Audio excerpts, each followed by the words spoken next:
Okay, can you hear me now? Yeah, share audio and video.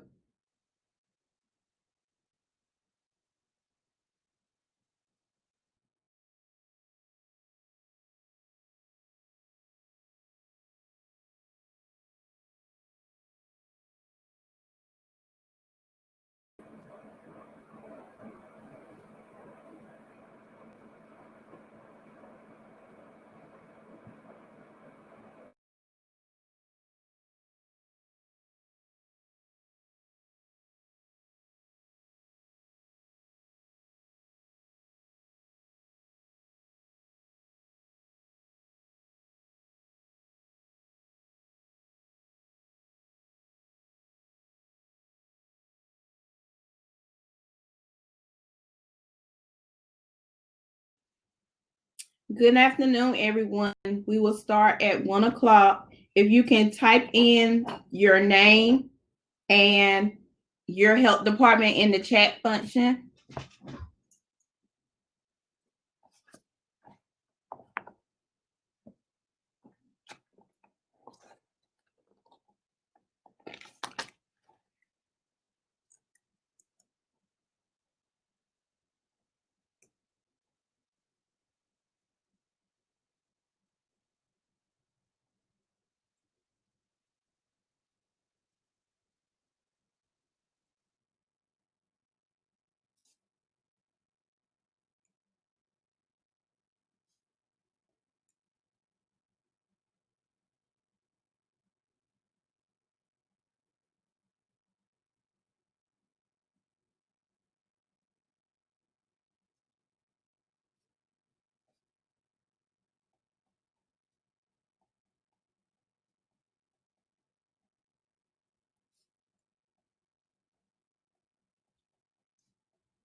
Hey, Andrea, what did you say? Enter your name and your health department. I can't hear you. What did you say? Your name and your health department. All right. Thank you, ma'am. You're welcome. All right.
Andrea, this is Anita. Is my audio okay? Yes, ma'am, I can hear you.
As you join in, please put your name and your health department in the chat function for me, please.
Good afternoon, everyone. As you continue to log in, please put your name and the health department you are at in the chat button. We will be started in a few minutes.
Good afternoon, everyone. As you join the section, please put your name and the health department you belong to in the chat function. We will begin in a few minutes.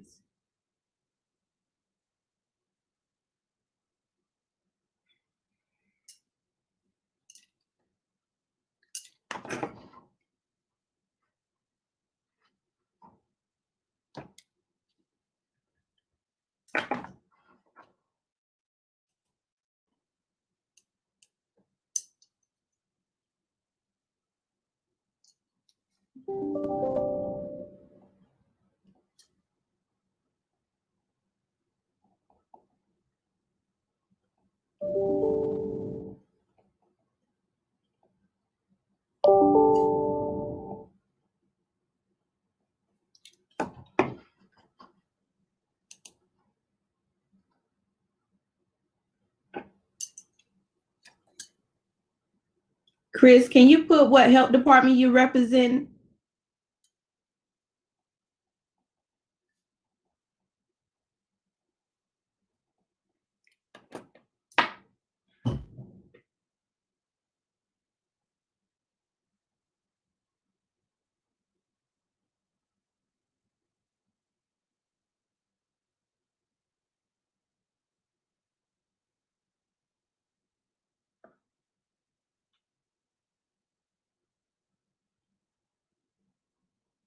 Anita, just let me know when you're ready to get started and I can introduce you.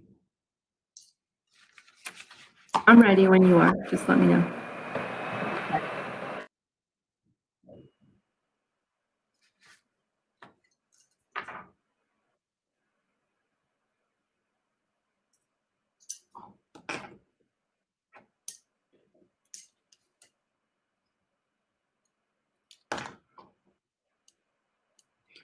All right, we're going to give everyone a few more minutes to get in, and then we're going to get started.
Okay, we're going to get ready and get started, and I'm going to introduce Miss Anita. Anita managed the North Carolina Electronic Disease Surveillance System for all reporting conditions. She earned her master's degree in public health from the Torrey University in California and has been working with North Carolina DPH since 2010. She had worked on foodborne infectious disease and the last several years on respiratory disease, including influenza within the communicable disease branch. She has worked on numerous outbreaks and projects in collaboration with various local health departments over the years. Also worked in conjunction with CDC on many different diseases and investigation. In her current role, she assists with managing NCEDSS and NC COVID and the changes in the system. She also managed the NCEDSS and the NC COVID help desk and trainers to meet the demand of growing system and support the needs of North Carolinians. Let's welcome Miss Anita. Good afternoon, everyone. Thank you for having me. It's such an honor to speak to such a wide group of diverse health departments, public health partners. So I welcome the opportunity and thank you for having us speak today. I do have Jennifer Stewart here as well. She is the System Surveillance Unit Manager who will be available to help troubleshoot any of the questions that may come our way. And we're going to get started and talk about the North Carolina Electronic Disease Surveillance System, known to most of you as simply NCEDSS, and now NC-COVID. So we're going to discuss a lot of things about both of these systems, but mainly the NC-COVID system. All right. Some of the objectives I plan to cover today, and I hope you guys can bear with us and all through all of this. It is a lot of technical information and just a lot of general information about the system. So I want to cover some background and information on NC-COVID. That is the hot topic and seems to be the existence of all our world's data right now in North Carolina. So we're going to cover the basic question packages, provide general review of where questions are. That's often what we get asked is, where is this, where is that, how can I find things?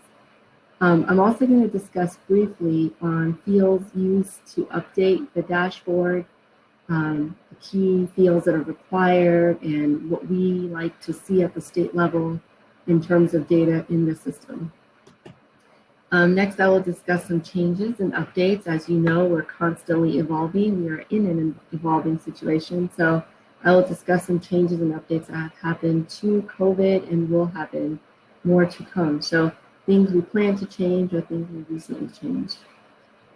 And along those lines, I'm also going to address the most commonly missed fields. That is a very frequent question to us is, well, what can I enter and what are we missing? And so we're going to discuss a little bit about what is omitted often in our reports. And then we're going to talk about the NC-COVID reports, which we get a lot of questions about via our help desk. Reports are a big deal to creating the dashboards, the data reports, the things that you guys are putting out to your local partners and at the state level. So we're going to cover some reports.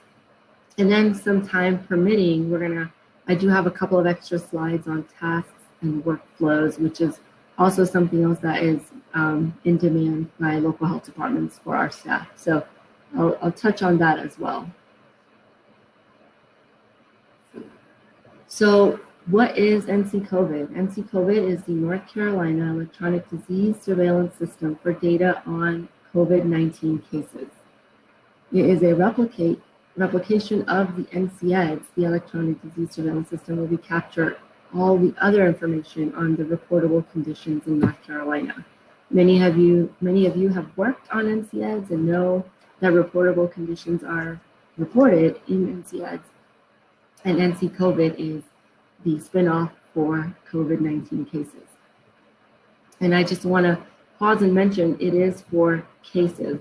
We do have negative lab results and positive lab results for NC-COVID in NC-COVID, but the contact tracing software and tool is completely separate and a different entity of its own. So, since coronavirus disease became reportable in North Carolina in 2019, the lab and the case data is stored in NC-COVID.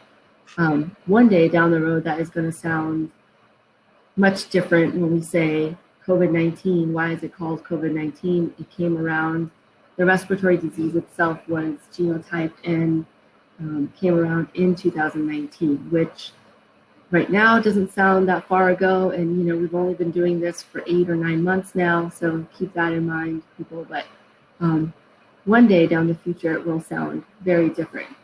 So COVID-19 is a severe acute respiratory disease of the coronavirus family, and it emerged in 2019. That's why it's called COVID-19. In NC-COVID, it is a reportable condition, and we did make a rule change to have it reportable in North Carolina. Because of the nature of the disease, data is pulled, extracted daily to develop the COVID-19 North Carolina dashboard. We use this dashboard for media outlets, local health departments, local partners, and others. And then I know you guys at the local levels forward it on as well and use that for other data points. So it is very pivotal to day-to-day what we're putting out and what the media needs from us And all that data comes from the NC COVID system. I also wanted to include the link to the dashboard. It is right there. It's the covid19.ncdhhs.gov/dashboard. Please feel free to go and check it out. It is a lot of data. It is really, I feel, very informative, but it is very data heavy. So please check it out. And this is what NC COVID looks like. Many of you are familiar with it. I want to highlight, because this is a question we often get to our help desk as well. That's why I wanted to put a screenshot in here as well. In the left NCEDSS news box, it will say COVID, COVID, COVID. So you know you are in the COVID system, not in the NCEDSS system. We've had many people try to log in and log into the NCEDSS system and try to pull COVID data, and that's not where it is. So make sure your left box here says COVID, COVID, COVID. If you are in the NCEDSS main page and try to log in that website and you're trying to get to the NC COVID website, the box on the left will say, to get to NC COVID, there's a link, and the link will bring you here. So we often get this question. People call the help desk and we're confused, and I just wanted to highlight that make sure you are in the COVID system when you are logging in and using NC COVID. If you're a local health department employee or a public health partner of ours that wants to request to access data and enter data into NC COVID, you can reach out to us. We have ongoing trainings. We train every day, almost every day for NC COVID, and we still do our basic NCEDSS trainings 2 to 3 times a month. So if you have training questions, email us and let us know as well. We also train contact tracing staff who are our case investigators, and many of you are familiar with your case investigators at the local level. They are NC COVID trained. We've trained approximately 350 contact tracing case investigators to work in NC COVID, and they work through departments. And currently, actually as of this morning, there are approximately 1,800 users in the system already. We stood up at the end of July. So with our training and our current staff in it, we have approximately 1,800 people in the system. So what goes into NC COVID? Information from laboratory reports and interviews. As you are aware, there's many interviews going on with these cases and investigations. Interviews with providers, interviews with patients. All that data is stored as events in the application. So going forward, you may hear me say events in NC COVID. That is the event, like the case event. Events are then made up of person data, lab data, and question packages. So multi-component package that makes up an event summary. When you log in and you land on a case, you'll have the event summary page, and that is composed of person data, lab data, and question packages. So as we discuss, I'm going to go into every single question package we have, and as we discuss some of these, I'm going to sort of combine the 2 objectives I mentioned and address which questions exist in each section, but also which ones are required and then which ones are recommended. And then I will also note that the required fields, like the key fields, and I'll try to highlight the updates and changes we have made and why some of those changes are there, what you see now and you didn't see before. And yet things may be changing more, so always keep that in mind.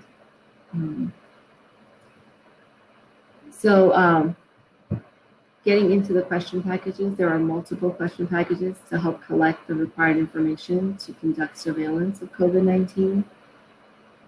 The question packages include administrative, demographic, clinical, and risk history. These are all 4 are very important. Coming from a background of respiratory diseases, we all know that it's hard to catch a sneeze. And that's essentially what we're doing, is capturing data on a respiratory illness. So these 4 packages play such a pivotal part in trying to capture the case's history and information to make it reportable in a timely and accurate manner to CDC and our federal partners up the chain. So these are the question packages, and everything that is pivotal is in these packages. So we're going to go into all the details. This is what the question packages look like. When you're on the event summary page, you will see, like I just mentioned, you will see the question packages: administrative, demographic, clinical, risk history. Now you're probably saying, well, there's 2 more, Anita, you missed it. I didn't miss it. Those are usually not entered. Those are not manually entered, and those 2 last ones, the risk questions part 1 and the electronic transmission of information, is just like it sounds. It's just an electronic transmission of data. So really not those packages that people who do data entry are involved with. The first 4 are the main ones that people are involved with. We also have tabs across the top that talk about event data. And then lab results are very important as well. And I just want to highlight that because that's where you have the results if the patient is positive or negative in the event summary. So lab results is also a very important tab. Okay, so let's start with the administrative package. The administrative package is how the state and local health departments keep track of reporting aspects of events. It's how the state at the end confirms that the event is ready for review and reports it to CDC.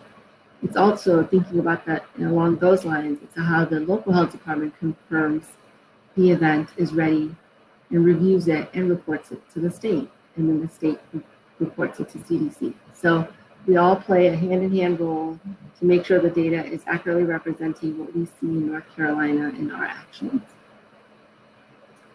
Some highlights of this package are, some of the main key sections are information on disease reporting, and then county of residence, very important, investigation trails, tracking of reporting, ELR, ECR data, and then the COVID-19 PIN notification. I will get to that. That is a new feature to us. So I just wanted to show out down there, just the North Carolina County of Residence for the event is so important because it does put that event in that county's work. So it shows up in their workflow, it shows up in their counts. If people are counting, some county health departments are counting negatives and positives, some are just counting positives. But based on that county of residence, that's where it will show up. So if it's entered wrong, it will show up wrong. Okay. The administrative package, some of the required fields, please ensure that the disease information in North Carolina County of Residence is complete for the event. Like I just mentioned, that is so pivotal and so important. In fact, we have a lot of local health departments that will often call us and say, can you move them out of our county because they don't belong to us? So county of residence, very important. Please make sure it's complete. There is a lot of electronic lab data feeding in, and we understand that. And we try to catch it on our end with our help desk staff to change the counties if they're incorrect or if they're coded wrong. But I know you guys so conveniently point that out to us as well. So county of residence, very important. The investigation trail is also very important. That's the component that helps move cases out of a local health department's workflows. And it assigns it to the correct group. So like I said, much needed, like the county of residence will put it in its workflow. So if you're in the wrong county, say I live in Wake County and I accidentally put a case into Durham, it's gonna, if I keep doing it, it's gonna make Durham counties count. It's gonna significantly, and then they will not be happy with us. So very important to flag the county of residence and in the investigation trail, mark it off.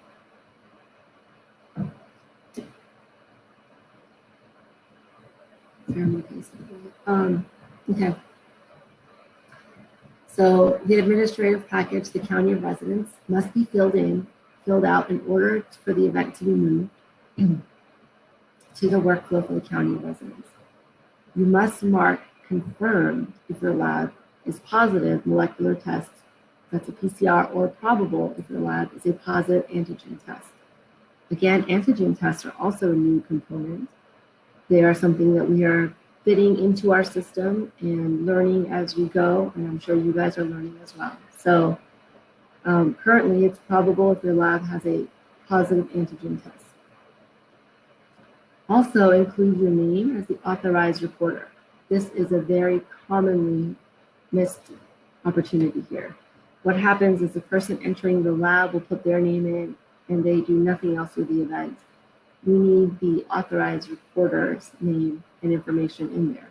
So if a public health epidemiologist at one of the big hospitals, 7 hospitals in the state, we have them at Vidant, Duke, UNC, I'm trying not to leave someone off, but there's 7 public health epis. If they notified you or they can get more clinical information for you, you can put their information there. Or you could put your information as a local health department employee that's going to do the case investigation, put your information there. That is really helpful to us. You add your authorized reporter and a phone number. So when we have a problem with the event or some question comes up about why something was filled out the way it was, we at the state can contact you with any questions and follow up. And that happens quite a bit. People think it doesn't happen as much, but it does. And we do have people sitting here that are trying to do case review and lab review and close out some of these events. And it's so important that we know who to call if we have any questions. When you assign your event to the state, you must complete the classification status. That helps us put the data in the dashboard. That helps us to know if this case was confirmed or probable. A number of things can happen and we would like to know that. So it's nice to have, when you assign it to the state, you must have a classification status. The only time you should choose does not meet is if you have a negative lab for the event. Any other prior results of positive that may have been received will overrule any negatives received after. So therefore, the event will remain positive even when a subsequent negative lab is received. So the only time you should choose does not meet is if you only have a negative lab for this event. So if you have a combination of labs, the positive overrules.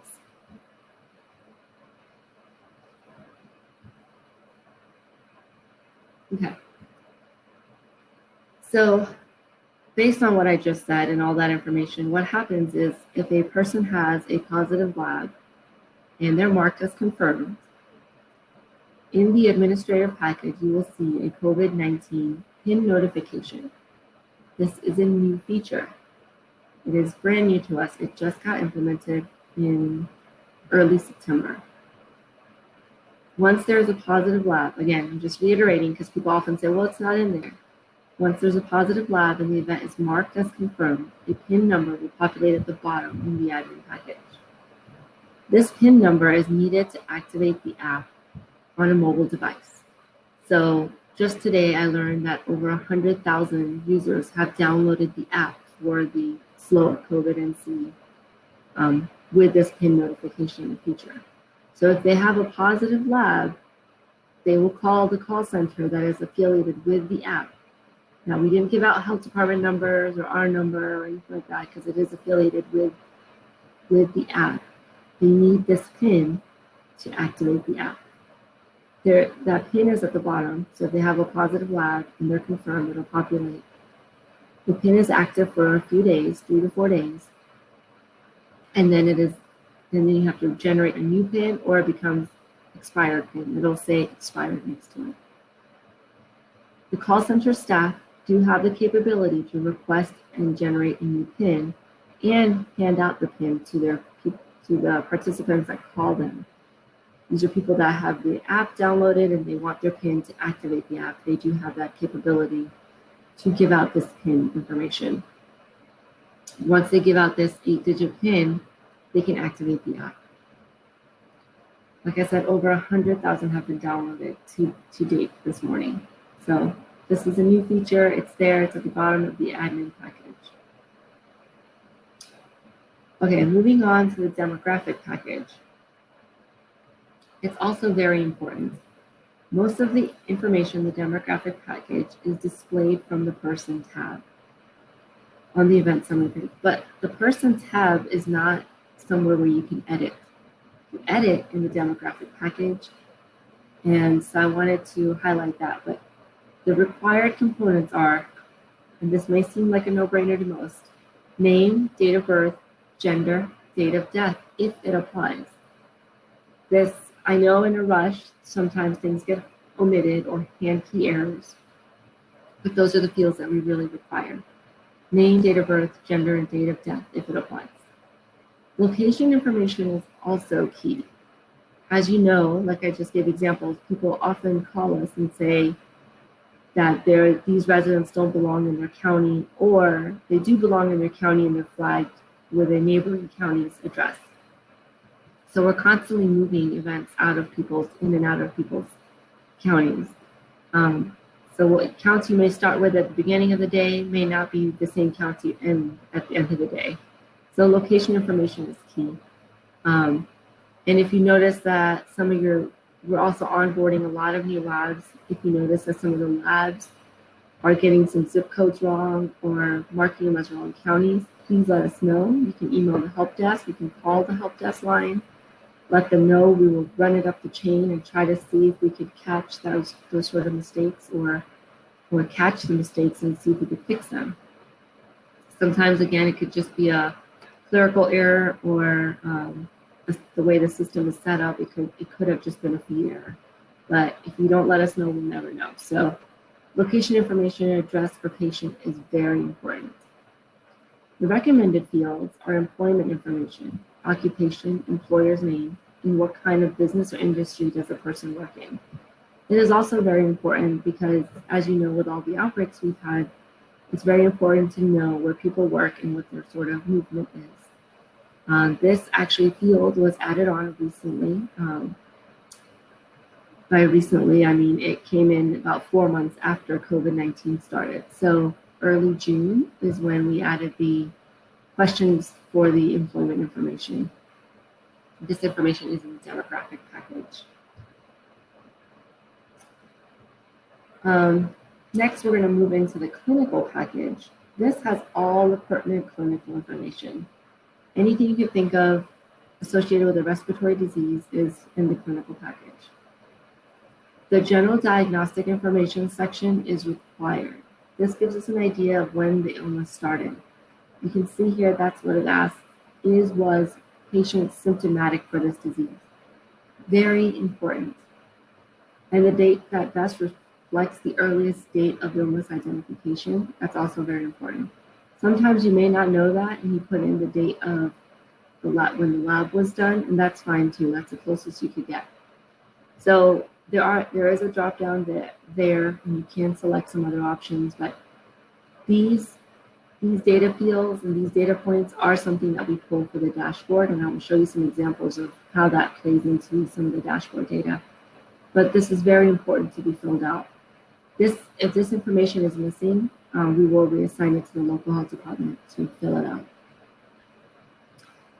Some other required fields are: was the patient hospitalized, and clinical outcomes. Did they die from this illness? And the date of death. The date of death is updated in the person tab. It's not something that you update here. If you go into NC/COVID, you'll see it's a grayed out field.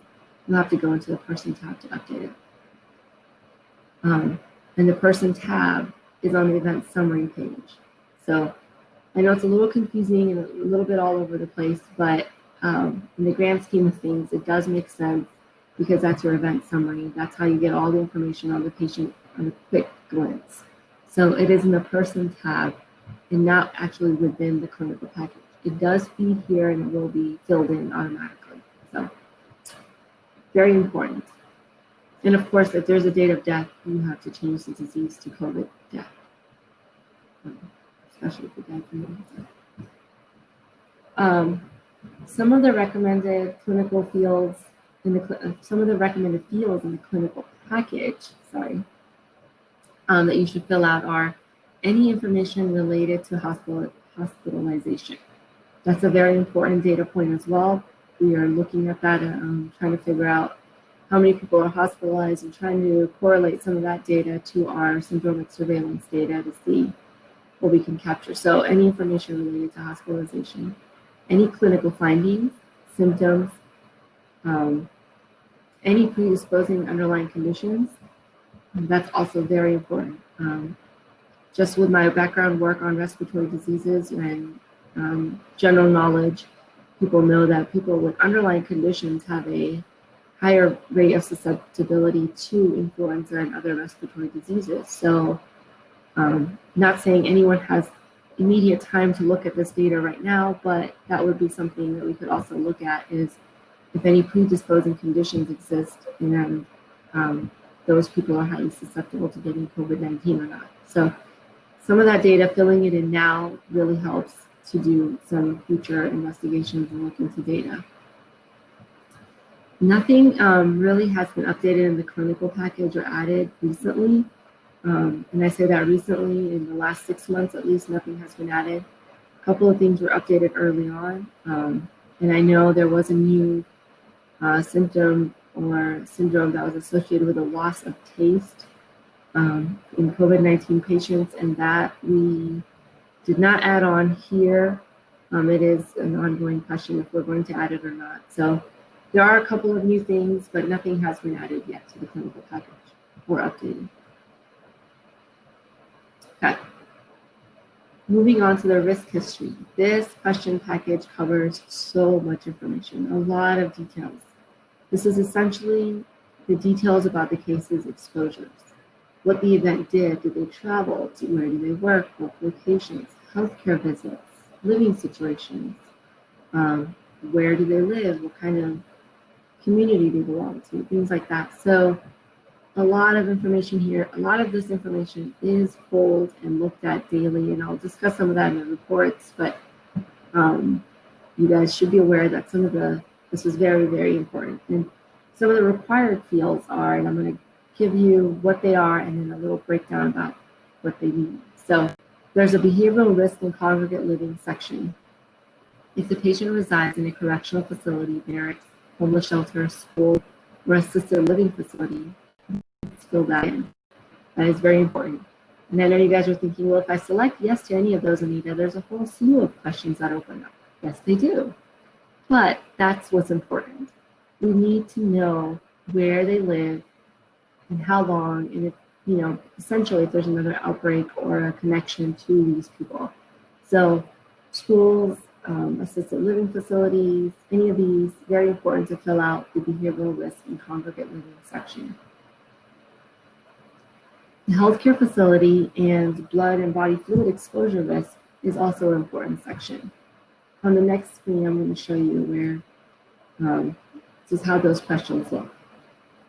But, as you guys are aware, outbreaks in certain settings are constantly under the microscope and looked at. So it's very important to know if patients reside in some of these facilities or locations.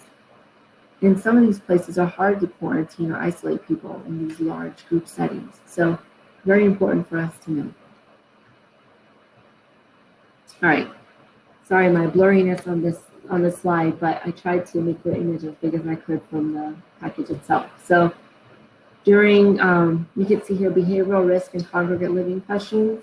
This is sort of what I was talking about. During the period of interest, do the patients stay in any congregate living facility? When you select one of those, obviously another section of questions pops up that says, has a whole other series with it. So timing, location, name of facility, things like that. So these are very important questions, and I know they're very detailed and sometimes very cumbersome to enter, but that is what tells us what's going on and how we need to approach this. So during the time frame displayed above, did the patient have any of the following healthcare exposures? Again, healthcare exposures, you all know that it's also very important. Long-term care facilities are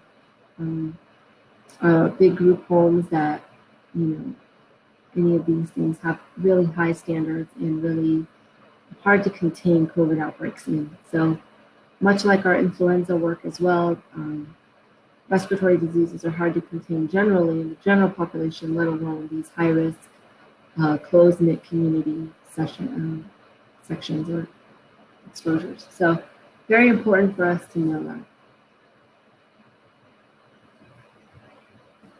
In the risk history package, some of the recommended fields are other exposures that case may have, like contact to known cases, things like that. Interview documentation, it's nice to document that you know, who was interviewed and what was done when. Contact documentation, this is a little bit of a new feature with the contact tracing tool. You all know the contact tracing tool has been around for a few months now. It is still somewhat new. Well, when you really think about it, all of COVID is somewhat new. We're 9 months into it. So contact tracing is a newer component of the new.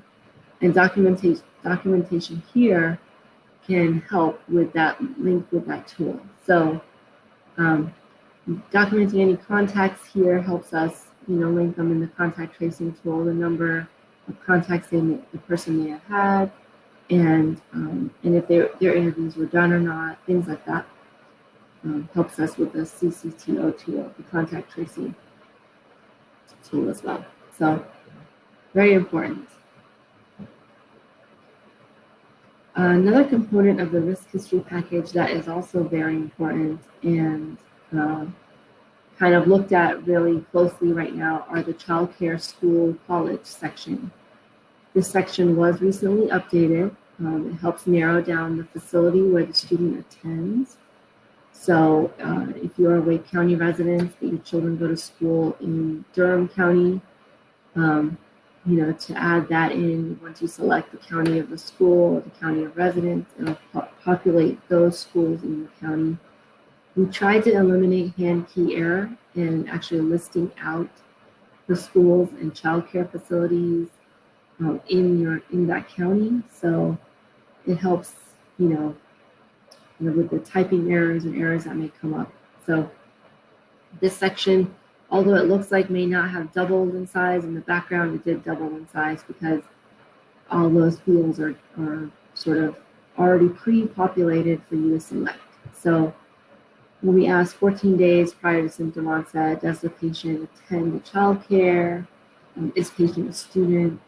And as you guys know, actually this section was updated because in late August, after schools, primarily colleges, opened up, we had a couple of outbreaks. We had quite a few outbreaks, and to help capture these outbreaks in clusters going on in college settings and school settings, we expanded the question format. So you can select more than one if your children go to 2 different schools or go to multiple settings. You can add in you if the parents are child care workers and have children in other schools. You can clearly clarify that information here. So there is an add new feature in the school questions.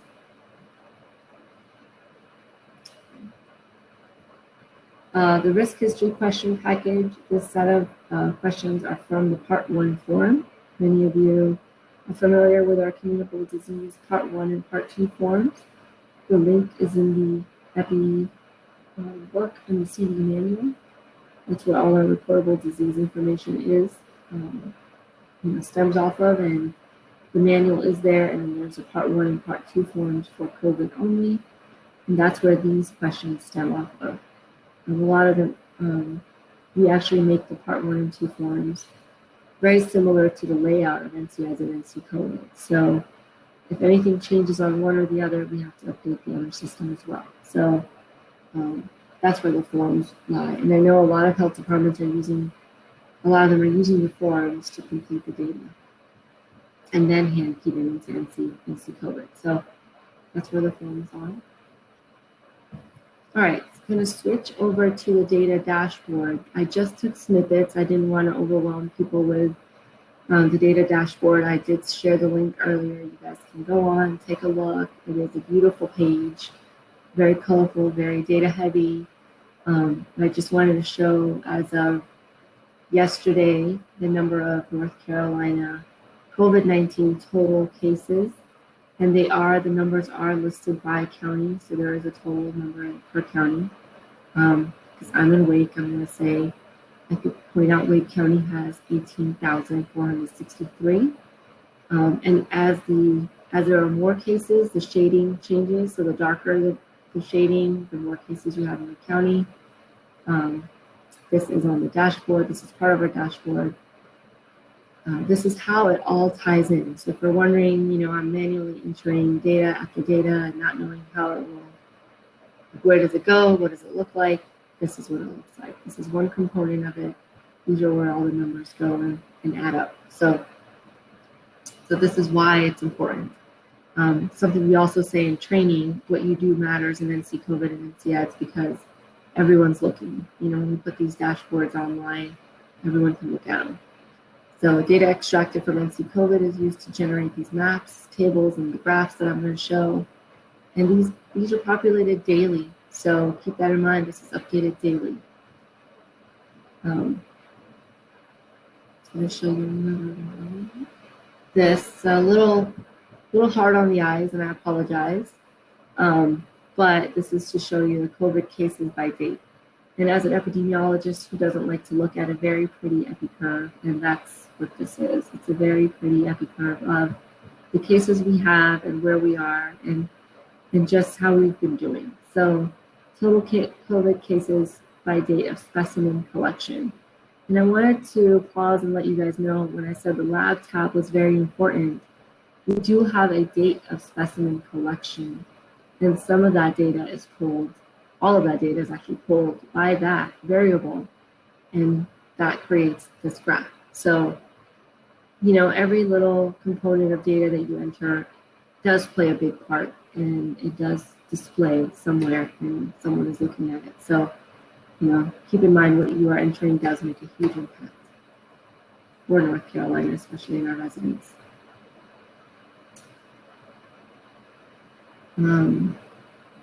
All right, this is the, again, dashboard from October 6th. You can see we are well over 220,000 cases.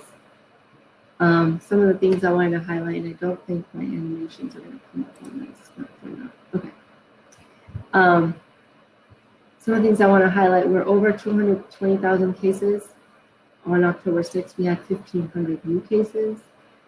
And then we had over 3,000 deaths.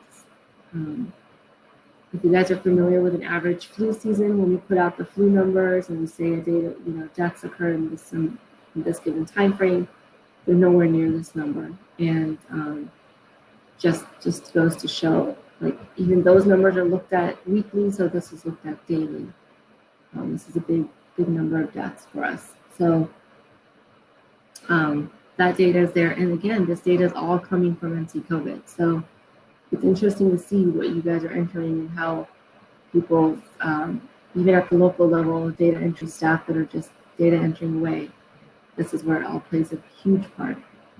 And then there's a % positive from our lab data among NC COVID ELR labs. So like I said, NC COVID has electronic lab reporting, ELR, and that's where this data is pulled from, and you can see a % positive.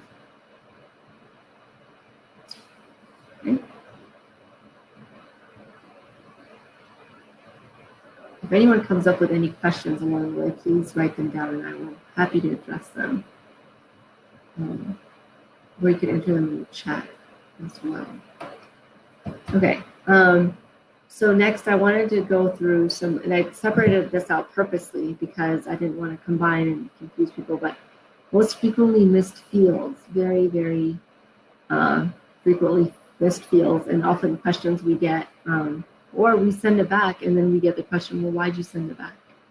So the data entered accurately has such a huge impact, like I just showed you on the dashboard. If there's too much information missing, the event will be returned to the local health department by the state. We have actually seen people, and I put a snippet there of the unknown, people selecting unknown all the way down. It takes us a lot longer to take away the unknowns. So enter, only click select or pick unknown if they really did not know. If you asked and they didn't know, but if you didn't ask, don't select unknown, just leave it blank. We often get filled events with unknowns, and it's harder for us to undo the unknowns. All right, So in each package, administrative package, it's important that the authorized reporter, like I said again, is filled out, and it's meant for the person who completes the event and submits the event to the state. The person, the case reviewer, we want the name of the person that the case reviewer can call if they have any questions. So oftentimes you come across this and we'll call the people and they're like, oh, I just entered the lab, so-and-so did the work. So we would really appreciate if the person who actually did the case investigation would put their information in. Name and phone number, so we need to know who to contact. Like I said, we may have a question, and believe it or not, people at the state will pick up the phone and call local health department staff and say, I have a question about this event. Can you help me clarify what I see? So name and phone number is very important. Mark the classification status. Please mark the classification status. Oftentimes we see that they're not the same. And the one assigned to the state and the county boxes should be the same. If it's a confirmed case for you, it's a confirmed case for us. Don't think that we here at the state are going to come up with a whole new word for this or a different classification for it. We aren't. It's going to be the same. So it should be the same. Mark it when you assign it. Mark it the same. Make sure they match. And oftentimes we'll send it back to you, and then they won't match. And it's like, if it was confirmed for us, it should be confirmed for you as well. So mark it. Another component of the administrative package, add disease report information. Events missing this will be returned to the local health department, as I mentioned earlier. Disease report information is very important. It's the initial source of report to public health. How did you find out about it? Let us know. Put something there, put a date of when you learned about it. Sometimes we know you guys learn about events much later than they actually happen, or there's a lab error and it wasn't sent or entered in a timely manner. But we need to know that. And an initial method of report. So this disease report information is very important. It is pulled for the dashboard, some of this data, not just the dashboard, but some internal reporting you do. So this is very important. And unfortunately, we'll send it back if it's missing. All right, demographic package, also very important. As I said, this data everyone likes to look at, but for some reason don't like to fill it in. We often get the question, where is the report that'll give me the demographic data? We want to look at gender, we want to look at race and ethnicity, but those are very common to be blank. So it's hard to provide that data back to you guys if we don't have that data in the first place. So it goes hand in hand, but race and ethnicity, very commonly left blank. Gender, also, if you have it, fill it. Events missing gender and date of birth are usually, sometimes, mostly actually, let's say that, mostly returned to local health department. Date of birth is so important. That gives us the age, right? It calculates itself. So if you're missing that, we will send it back to you because we don't know how old the person is. Very important. So, and I included an image here of race and Hispanic ethnicity question here from NCEDSS. So very important to fill these out. In the clinical package, was the patient symptomatic? That's very important. Symptomatic for this illness, very important. So general information, illness onset date, illness identification, date represents. And this one, for some reason, is often left blank, and we don't know why. We feel like we should know why, and you guys should know what the earliest date of illness identification is. If it is a lab testing date, then please just put lab testing date. I don't know when else this person became sick. If you actually did the interview and you know that the person, that's the date the person symptoms began, change it to that. We often look at the events and change this information as well. So we'll see that people will put date of laboratory testing, and it's really, and then when you go through the package, the date of symptoms began will be earlier. So we will go ahead and manually update that for you guys. But it needs to represent the earliest, needs to represent or reflect the earliest onset, earliest date of illness identification. So we need to know when it first all started. It's very important in epidemiology investigations, especially of respiratory diseases. So I can't harp on this enough, and I think I have, so I'm going to move on. Was the patient hospitalized? Again, very important. Like I said, we're trying to correlate the data to other data sources and streams and figure out, what is the hospitalization for people with COVID, what, by age breakdown or by, location, what's going on. So if it's yes, you complete the drop down. Again, clinical outcome, did the patient die from this illness? If that's a yes, you complete the drop down. Again, the date of death will be populated from the person tab. So not here, but it will carry through. So if it is there, if it's present, the date of death, it will carry through, carry across the question packages. So you'll see it here in the clinical package. About 50% of the time we're missing for comorbidity, the underlying illnesses. We talked about that. There's a whole section on predisposing conditions. Anything that the person may have had prior to them getting coronavirus. It could have been diabetes, lung cancer, lung diseases, heart disease, history of heart disease issues, or any of those predisposing conditions. We really like to know. If you have it or you can easily attain it, please fill it out. A lot of local health departments have access to the medical records at the hospital systems, and they can look it up.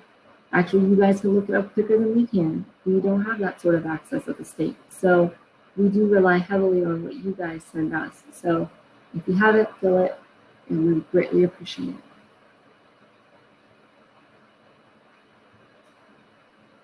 I went too far. Okay. Risk history package. Some of the common missed things in risk history. This package will be getting a facelift pretty soon, so I do want to highlight that and keep that on people's radar. This risk history section is so important for completion. It provides a lot of information for contact tracing and exposures. So I could not highlight that big enough. It is very important. And so here are some of the common things that are missed in this section. Was the patient interviewed? That's commonly missed. Did the patient have close contact with anyone that has been diagnosed with COVID-19? Again, very commonly missed.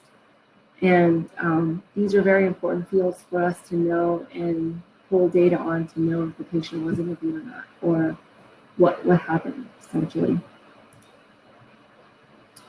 School and childcare questions are also very important. I talked about that briefly, how that data is being looked at and how that data is so pivotal, especially when colleges and schools open back up, how important that became for people to know, was there an outbreak going on? And you guys may have heard on the media outlets and news that, once the colleges opened up and they had COVID cases, they actually sent a lot of them, sent their students back home. And there was a lot of questions with that. And a lot of that data came from NCEDSS, and a lot of that information was not complete because kids lived in one area of the state and went to college in another area of the state. They could live in Wake County and go to Appalachian State.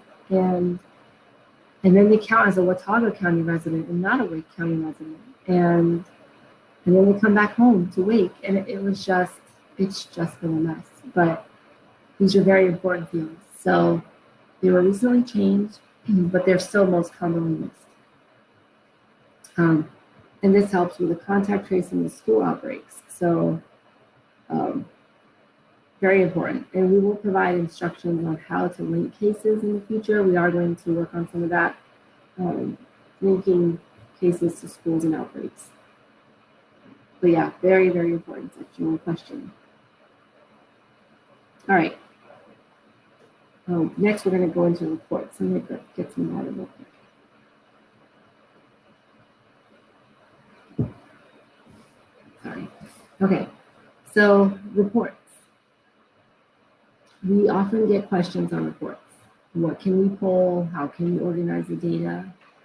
And we want to make our own dashboard at the local level, This hospital wants to make their own dashboard. Can we have access? Can we look at something? What can we look at? How can we look at it? Everyone is doing what they call armchair epidemiology currently. And we enjoy it. We're happy. We're happy to help. We're happy that you guys want to look at the data. We can definitely help you. But again, these are just some of the reports that are going to help, and I'm going to highlight some of them.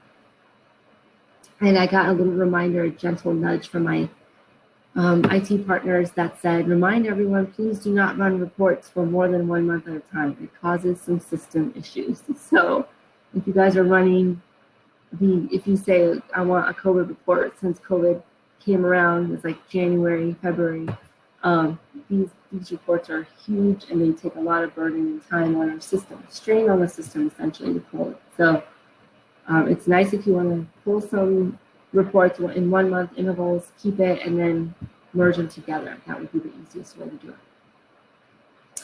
I wanted to show that the reports button is the pie chart in NC COVID. So there's that image right there. Where do you get reports? It's that little pie chart in NC COVID. Okay.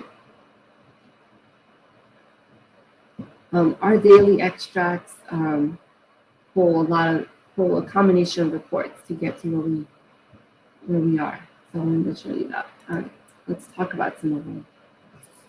Most NC COVID users at the local health department have access to much of the same reports as they did in NCEDSS. We often get the calls like, in NCEDSS, I could do this and now I can't, or I could do this. You should have the same. We have made everyone in local health department people are local health clinician 2 roles. So they do have access to the same report.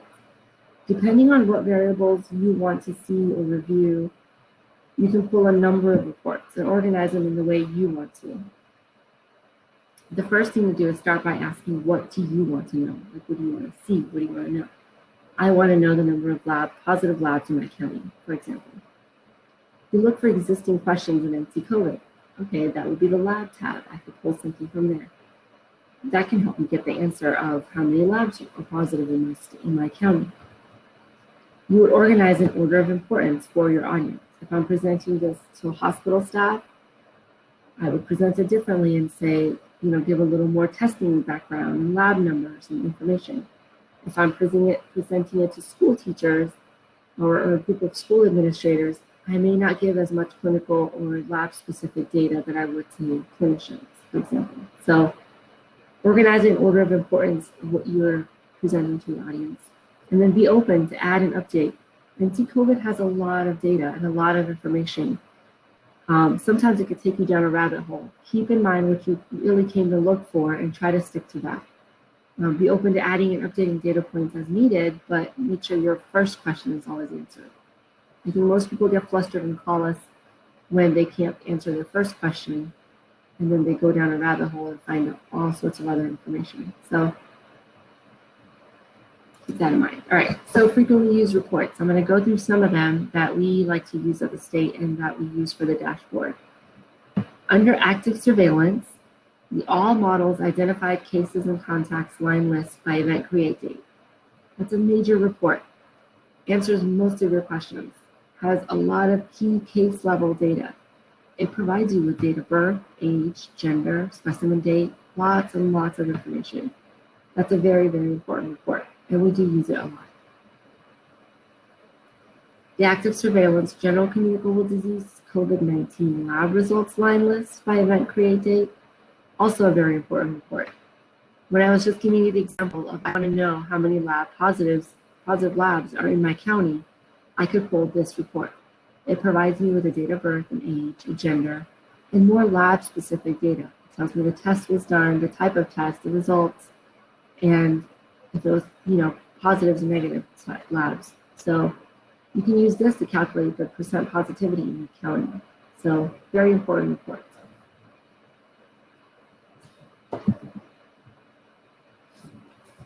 Active surveillance case information extract.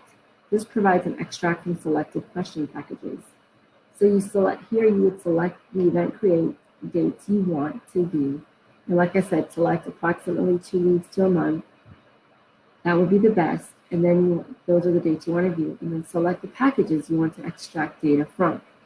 So if I only want to know the demographic package because I want to know how many people tested positive or information, how many cases there were, I want to know by age breakdown or address, I would select the demographic package. If you get an error, the data is too much, the system will not load it. So you select CSV, it's a comma separated value report. Under report format, that's how you get that download file. If you select Excel or run report in HTML format, it might be too much and you'll get a little error. Don't panic when you get errors because we get a lot of calls about that as well. Try a different format for reporting and you will see that it'll be okay. Now beyond that, if you still get an error, you can call the help desk, no worries. To look at interview completeness. Now keep in mind, I did say that question was the first and most omitted information. So, but yet people want to know interview completeness. So that's where you select the, again, active surveillance, all models, de-identified cases and contacts, line list by date for reporting, sorry, not data. So you would select your county, you would select if you want confirmed and probable or just confirmed or however, and the dates you want to see. Again, ideally 1 month would be ideal. You export the results in Excel and use this summary table to look at the number of events by whether the patient was interviewed or not. You can sort, you can filter, there's a lot of things you can do. Other interview variables, if they were marked as yes, you know, was the patient interviewed, was there contacts to the patient, things like that. So to look at interview completeness, you can pull this report.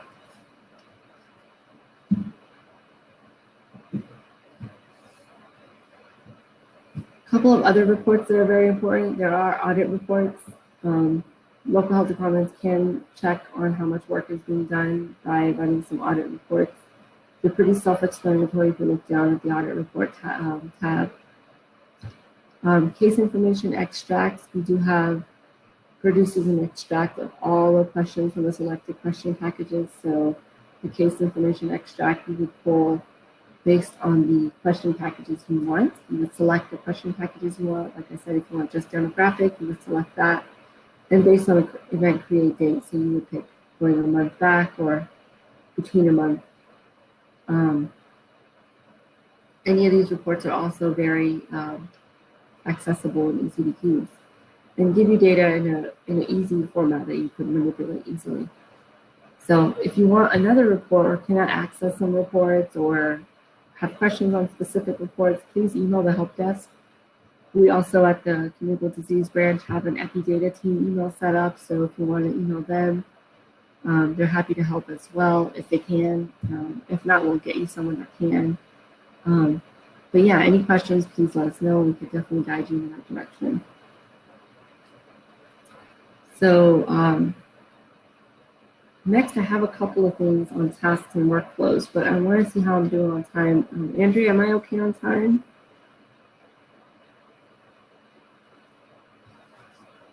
Ma'am, we can go till 2:30. Okay, well, I do want to leave some room for questions. Do you have any questions in the chat that I could talk about tasks and workflows later? No, ma'am, not at this time. Okay.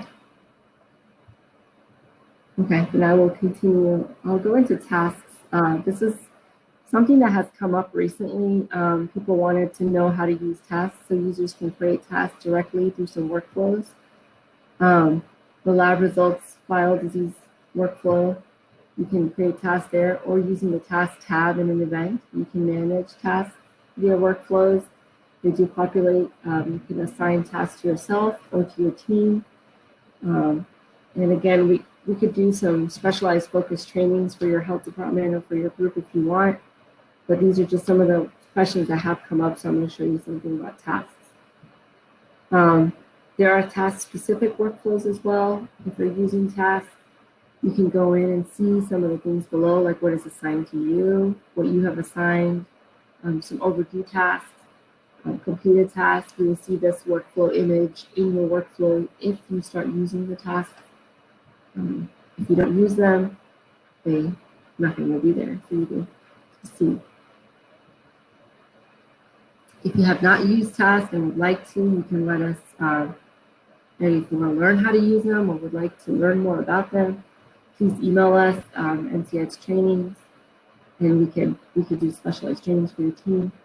These tasks may seem hard to grasp, but they can be very useful. Actually, some health departments have asked for them very specifically, so they could, larger health departments, because they can assign it to their case investigators and their data entry staff, what they need to do. So it could be very useful if you want to use it.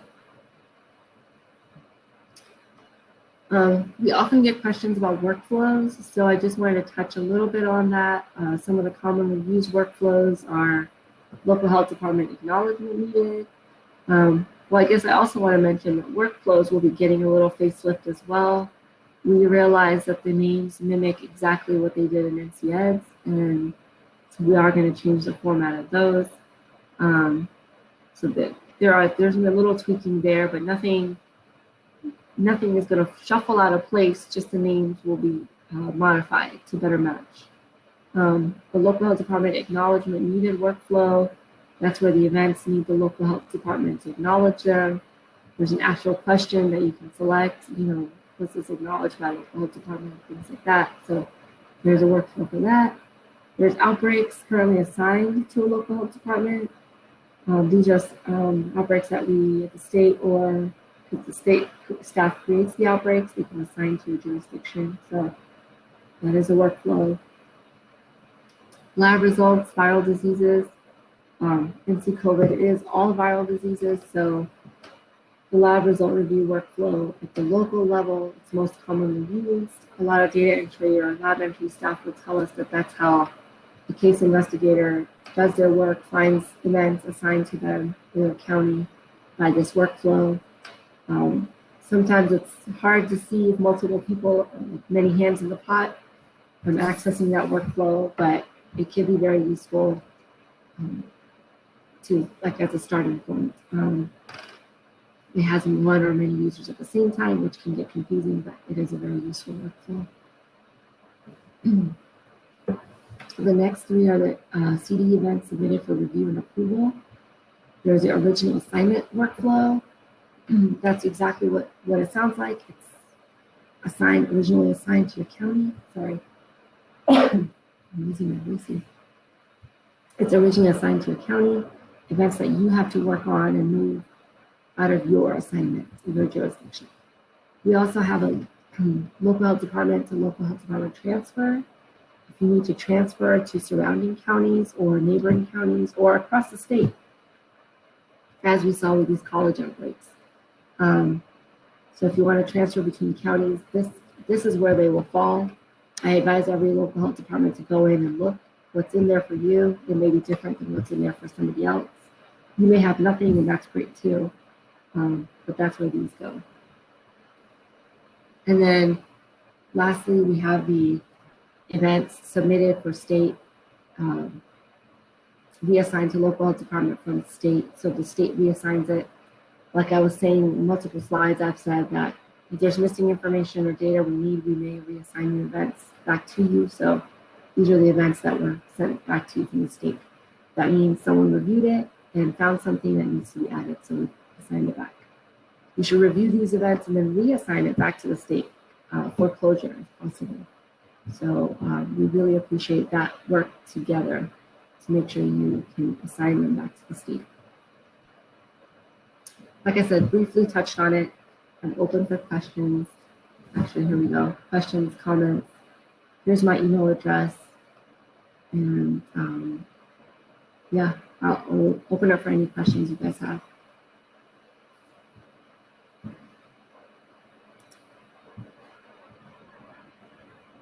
All right.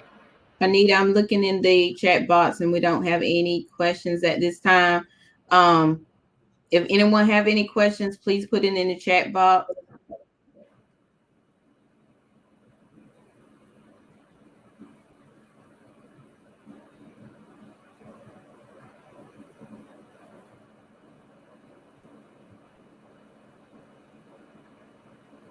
Okay, Anita, I want to thank you for your presentation. It was very informative.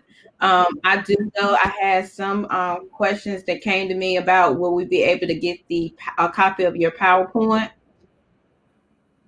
Yes, I will send them to you, Andrea. Okay. For posting. Okay. And according to what Kim stated, it will be on the website under the FAMI section once I get it to her.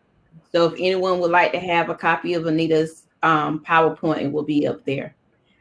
All right. I would like to give you a virtually thank you, and we will look forward to talking to you again soon, Miss Anita. Thank you. Thanks everyone for attending.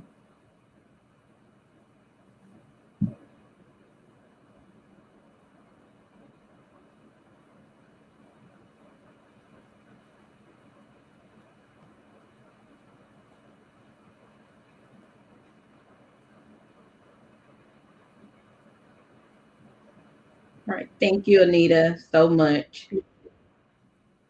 Yeah, I see people. I see they're saying thanks, but no questions yet. I was sticking Yeah, around. no questions. Yeah. That's a good thing. That means you explained everything they needed to know. Either that or I'll get thousands of emails.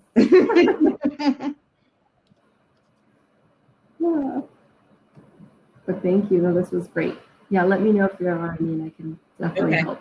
And as soon as you get me that PowerPoint, I will make sure I get it to Kim so she can put it on the website. Okay, yes, thank you. Thank you, and you have a good rest of the afternoon. You too, thanks. Bye. Bye.